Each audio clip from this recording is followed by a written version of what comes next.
The oyster industry's problems actually began 30 years ago when the city of Atlanta began siphoning water out of Lake Lanier.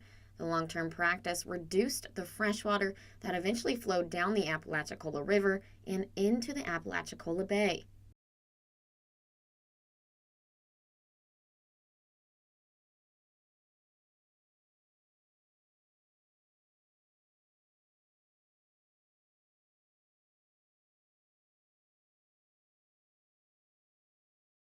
In 2012, the high amounts of salt in the bay reached critical levels, setting off a massive oyster kill. The federal government declared a commercial fisheries failure. The state closed most of the oyster beds and began an aggressive reclamation effort. Earlier this fall, some of those beds were opened for the first time in 4 years. When the oystermen returned, they were shocked by what they found. I never figured I'd see this in my lifetime. I mean, it's bad. It is the worst I've ever seen it. I was born and raised here in Franklin County, lived here my whole life. The water war, combined with a prolonged drought in northwest Florida, has continued to affect the oyster beds. Those that do manage to form in the overly salty bay water face other challenges. Predators come in, you get a spat set, and I'm referring to small baby oysters.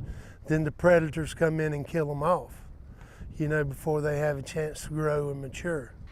6 months ago, there was still some confidence the oyster industry could be rebuilt, but it hasn't rebounded like some had hoped.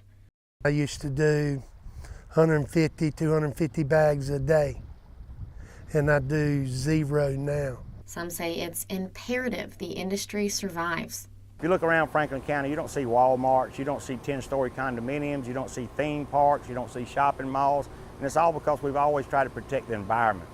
That's the reason people come here. They come here for the wholesome seafood. Yes, it can come back, but I don't think it'll ever be back, the way it was in my lifetime. It's going to take a dynamic solution to be able to address some of these issues, that accepting the fact that Apalachicola Bay today is never going to be the Apalachicola Bay that was 20 years ago. But moving forward with the right management strategies, the idea is to stabilize it and be able to move forward from here. It's a good way of life. I hate to see it go.